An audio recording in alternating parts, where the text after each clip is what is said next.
Jeg er tilbage. Vejr og luft, og jeg har virkelig savnet det.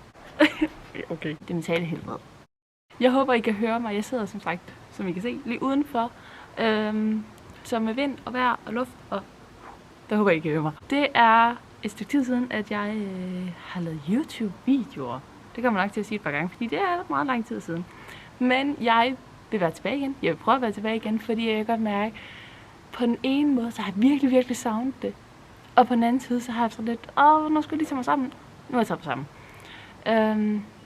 Det var ikke det her, den her video skulle handle om. Den her video, det er sådan lige en, jeg starter op igen.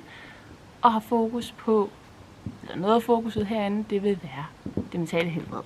Eller det psykiske, whatever. Det har faktisk fyldt meget i dag også, at jeg har faktisk været en tur ved lægen. På grund af det psykiske. Og det vil simpelthen ikke have, at det skal være tabubelagt. Altså, det er så simpelt. Det er i hvert fald det, jeg arbejder meget hen imod, også med min Instagram-profil. At for syv søren, der er virkelig mange, der går og dealer med de her ting her. Og mange, desværre, synes, det er tabubelagt. Der er også mange, der ikke synes, men jeg vil så gerne løsne op for det her psykiske, hvad kan man sige, at det hurtigt bliver et nederlag. At man skal jo være flov over, at man har det, som man har det. Og det skal man bare ikke. Jeg har, som sagt, eller måske som nævnt før, haft angst i 13 år eller sådan noget. Og det har taget mig tid, som i inden for de sidste par måneder, tror jeg. At tage mig sammen til sådan virkelig, og altså jeg er ikke helt i mål endnu, men tage mig sammen til at faktisk synes, det er okay at have det, som man har det. At det ikke skal være et nederlag, eller man skal være flov, hvor man har det, som man har det.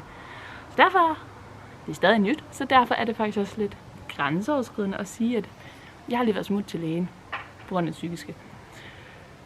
Men jeg har fundet et sted nu, hvor det er faktisk også på grund af jer, jeg ved, der er nogen, der ser med. Men faktisk meget på sociale medier, som der har givet sindssygt meget opbakning, og folk, man kender virkelig godt, og folk, man overhovedet ikke kender. Bare mega supportende, skulle jeg til at sige, eller virkelig opmuntrende, opbakkende, og skriver lange beskeder, virkelig, man tager sig tid til det.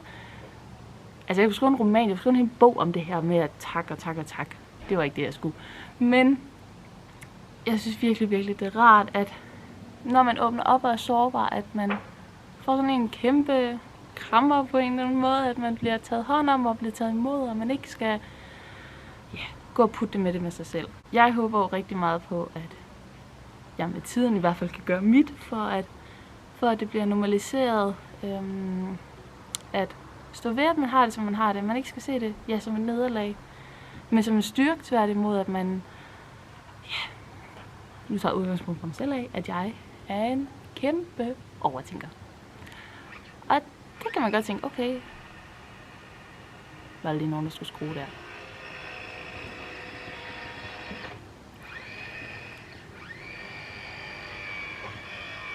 Yes, jeg tror, det blev færdigt. Men i hvert fald, at man skal se det som en styrke, at man måske er mere omsorg over for andre. At man har nogle, fra mit side af kvaliteter i det. Ikke dermed sagt, det godt kan være træls at overtænke rigtig mange gange, men at man faktisk tager mere hånd om folk, om hvordan de har, hvordan de tænker, og det håber jeg i hvert fald, at det vil give noget. Nok om det. Jeg vil som sagt prøve at være tilbage her igen, i det omfang jeg kan, fordi netop som hele pointen med, at jeg har sagt, det er vigtigt at tage sig selv og sætte fokus på sig selv og have sig selv først i alt det her, at man tager hensyn og gør de ting, man har brug for i sig selv. Så derfor vil jeg prøve at være tilbage i det her omfang, men jeg kan bare mærke, at jeg har lyst til at snakke så meget til jer, men jeg er bare, så det vil ikke rette for noget nu. Men jeg vil som sagt prøve at være tilbage. Den her kanal kommer selvfølgelig altid til at handle om min surfzone Milla, der lige render derover. Mig selv, hverdag, nu må jeg afsted. Milla. Men som sagt, hverdagsvlogs, sådan nogle her semi-seriøse, det er seriøse snakke, hvis du spørger mig. Jeg kan godt mærke, at jeg prøver at sætte med et smil, men dermed ikke sagt, at jeg ved godt, hvordan de hårde dage er og ser ud. Men ja, alt fra hverdagsvlogs til optur, til nedtur, til alt muligt, og jeg håber, I vil have med på rejsen, og bare tage med og nyde det, og så lige her på falderebet, så vil jeg også gerne prøve at gøre en en styrke eller en normalitet i, at alting ikke skal være perfekt. På nuværende tidspunkt, der er jeg faktisk ved at optage en anden vlog, som jeg har sådan lidt, er den nu god nok? Men jo, det er den. Altså sige sig selv det med, at det er godt nok det, man laver. Fordi at jeg synes selv, taler for mig selv, at man er meget mere selvkritisk, end hvad omverdenen, eller en andre tætteste, eller ja, I ved, hvad jeg mener, synes. Så ja, det er så spændende det her. Jeg håber i hvert